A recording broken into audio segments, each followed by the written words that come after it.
Makikita natin dito sa ating latest satellite images itong mga makakapal na kaulapan na patuloy nakakaapekto dito sa bahagi ng Mindanao ay ang patuloy na ring epekto nitong Intertropical Convergence Zone o ITCZ. Ito yung salubungan ng hangin mula sa Northern at Southern Hemisphere.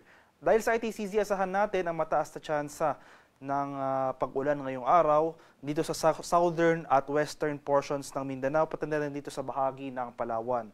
Sa Metro Manila at sa nalalabing bahagi ng ating bansa, makakaranas tayo ng maaliwalas sa panahon. Sasamahan lamang yan ng mga isolated rain showers or localized thunderstorms. Especially dito sa eastern section ng Luzon, dahil yan sa pag-iral ng easterlies o yung hangin na nanggagaling sa Karagatang Pasipiko. At patuloy nga nating minomonitor itong low pressure area sa labas ng ating Philippine Area of Responsibility. Latest location natin kanina alas 3 ng umaga ay sa layong 1,455 kilometers silangan ng southeastern Luzon. Medium chance yung senaryo natin nakikita para sa low pressure area na ito. Ibig sabihin nito, posible itong maging isang ganap na bagyo within the next 24 to 48 hours. Pero hindi naman natin ito inaasahan or low chance of tropical cyclone development within the next 24 hours. At para naman sa kalagayan ng ating panahon ngayong araw dito sa Luzon, malaking bahagi ng Luzon, including Metro Manila, magpapatuloy itong maaliwalas sa panahon. Pero itong easterlies, yung hangin na nagagaling sa Karagatang Pasipiko, posibleng magdulot ng mga isolated thunderstorms dito sa eastern section ng ating bansa. Particular na sa areas ng Cagayan Valley, sa bahagi ng Isabela, Quezon at ilang bahagi ng Bicol Region. At maghanda rin tayo sa mga tsansa ng thunderstorms dito sa Metro Manila, especially sa late afternoon to evening. Pero ngayong umaga sa tanghali ay generally fair weather conditions ang ating inaasahan. Agwat ang temperatura para sa Lawag ngayong araw, posibleng umabot ng 32 degrees Celsius. 32 degrees naman sa bahagi ng Tuguegarao at 24 degrees Celsius sa Baguio City. Maximum temperature forecast para sa Metro Manila ngayong araw, posibleng umabot ng 32 degrees Celsius. 33 degrees naman sa bahagi ng Legazpi at 31 degrees Celsius sa area ng Tagaytay. Sa bahagi naman ng Palawan, Visayas at sa Mindanao, itong southern at western sections nga ng Mindanao, pati na rin dito sa Palawan, particular na dito sa areas ng Zamboanga Peninsula, Barm, Soc-Sargen at Davao Occidental. Asahan natin mataas sa chance ng mga kalat-kalat na thunderstorms ngayong araw. Dulot pa rin yan ng Intertropical Convergence Zone o ITCZ. Kaya patuloy tayong maging handa at alerto sa mga banta ng pagbaha at pagguho ng lupa, lalong-lalo na kung tuloy-tuloy ang pag-ulan na ating mararanasan.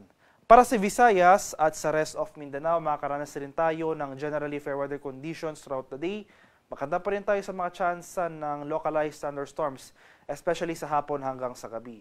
Maximum temperature forecast para sa Calayan Islands ngayong araw, posibleng umabot ng 32 degrees Celsius.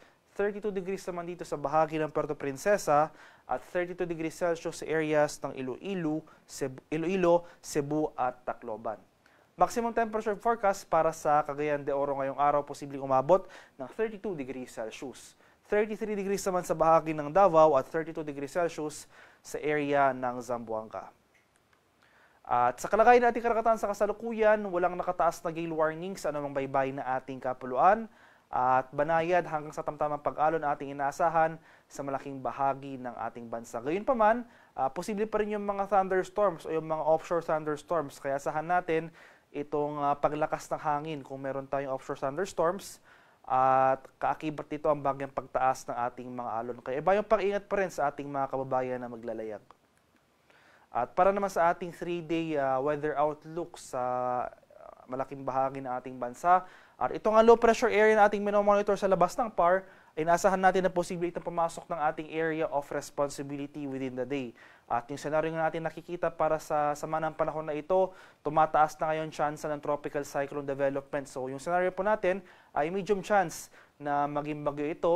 Inaasahan natin na posible nga itong maging bagyo within the next 24 to 48 hours at yung time period na ito possibly by late Sunday to early next week. So gayon pa man, sa ngayon malayo pa ito sa ating bansa, pero sa mga susunod na araw inaasahan natin dahil sa bahagyang paglapit nito sa ating kalupaan, posible itong magdulot ng mga pag-ulan sa ilang areas ng Luzon, particular na sa bahagi ng Cagayan Valley, Aurora, malaking bahagi ng Southern Luzon at ng Visayas. Dito naman sa area ng Palawan at Mindanao, dahil naman sa ITCZ or Intertropical Convergence Zone, magpapatuloy itong mataas sa chance ng mga kaulapan at thunderstorms sa mga nabanggit na lugar. Kaya malaking bahagi ng ating bansa sa mga susunod na araw, inaasahan natin ang mga pag-ulan na dulot ng ITCZ at itong posibleng bagyo na ating binabantayan. Kaya ugaliing umantabay sa mga future updates sa pinapalabas ng Pag-asa ukol sa ating ulat panahon, pati na rin dito sa ating low pressure area na may monitor sa labas ng ating Philippine Area of Responsibility.